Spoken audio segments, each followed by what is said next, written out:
The layoffs have started.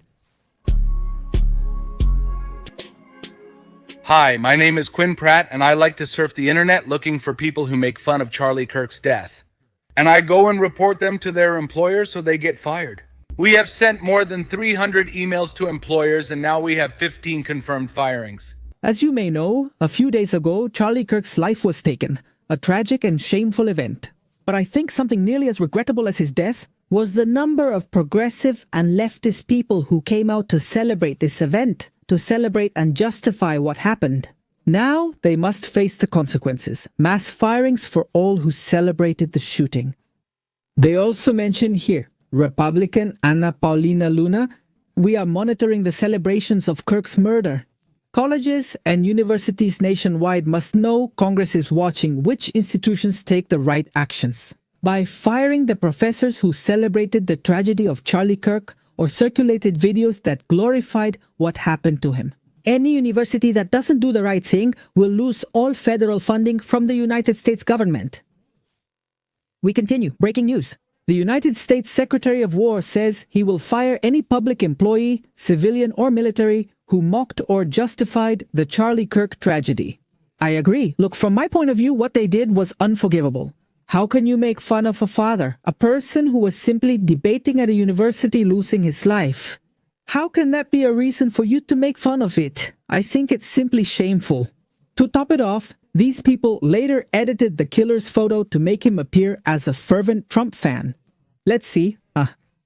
Obviously, this photo is fake, it's not real, but even if it were true, that doesn't change the fact that all these people, all these figures, mocked the death of Charlie Kirk.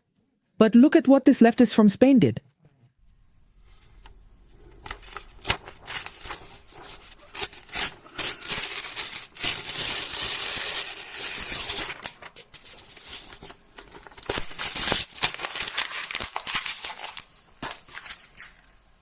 That's the level we're dealing with. They're just sociopaths. There's no other way to describe it.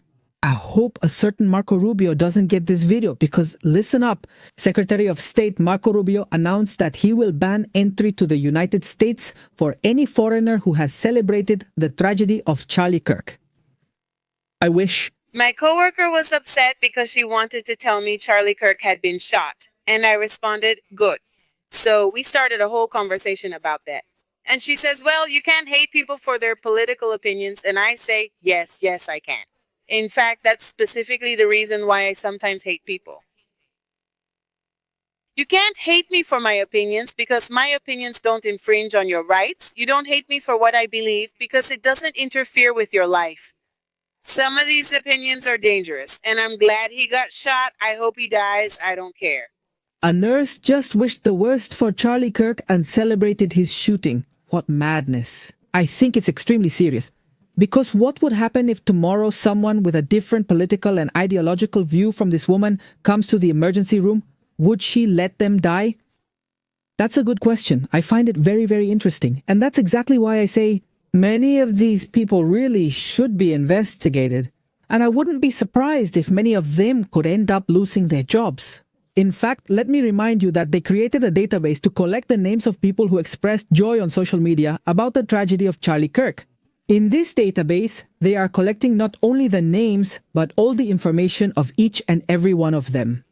I was reading a few hours ago that they already had more than 20,000 people in this database. We're talking about at least 20,000 people who mocked and celebrated the death of Charlie Kirk. I find this very serious. Look, a crazy person shot him. It happens. It's tragic and sad, but ultimately, it's just one crazy person.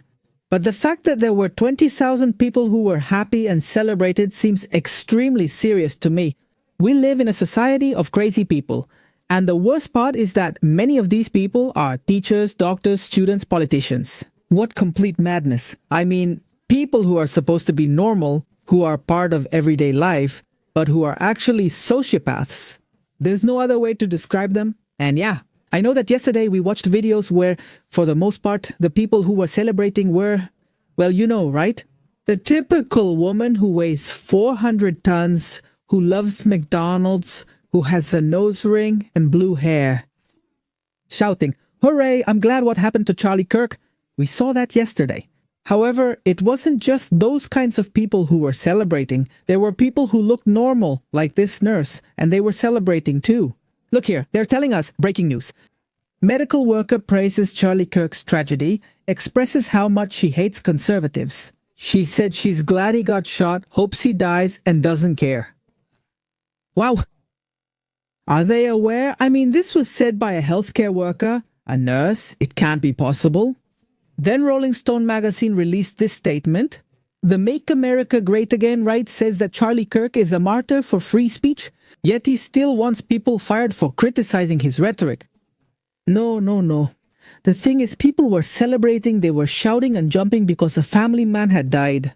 And here they tell Rolling Stone, please, you don't care. For more than 10 years, they have been canceling people and making them lose their jobs just because of their ideas. And now that a bunch of progressives came out to celebrate the death of Charlie Kirk, then suddenly it's terrible for those people to lose their jobs. I lost my job and was called into the office yesterday. Someone took screenshots, captured a lot of my TikToks, and wrote a nasty letter. And on my Facebook. They captured those and mailed them to the office, to my boss. It's not fair. I think it's unfair that someone would be so mean-spirited as to do that to me. You know what's really unfair? That Charlie Kirk's life was taken away and a group of people went out to celebrate it. Consequences always follow. Look at this breaking news. Delta Airlines has suspended the employees in question who celebrated Charlie Kirk's death. It's time to fire them. I totally agree, and I think it's an excellent move by Delta Airlines. Honestly, from my perspective, everyone who went out to celebrate is a danger. I mean, how can you celebrate something like that? How can you celebrate that someone was killed in front of their family? And how are they going to justify it? Arguing that he deserved it because Charlie Kirk was intolerant, when obviously they had never even seen one of his videos in their lives. They had never seen a debate by Charlie Kirk in their lives. Anyone who says or thinks that Charlie Kirk was intolerant clearly doesn't know Charlie Kirk. But as Karl Popper, idol of many progressives and leftists, would say, intolerance isn't shown by those who use reason and arguments, but by those who use violence instead. To make it clearer, the real intolerant ones are all those who went out to celebrate the death of Charlie Kirk. And by the way, yes, many are losing their jobs. Look, breaking news. A professor of queer theory at the University of Cumberland has been fired after posting messages celebrating the tragedy of Charlie Kirk. Here they're also telling us a communist professor named Lisa was fired after publicly praising the tragedy of Charlie Kirk in front of her students, saying, "I will praise him. She had very good aim." Well, this woman already lost her job. And not only that, a Detective Comics series was cancelled because the writer went out to celebrate the tragedy of Charlie Kirk. Look at this woman. Incredible. She was the writer and went out to celebrate what happened to Charlie Kirk. She has been fired and her Detective Comics series was cancelled. We're discussing a comic series cancellation, but imagine losing your job over it. Amazing. Honestly, I think it's fair. Ladies and gentlemen, thank you very much and see you next time.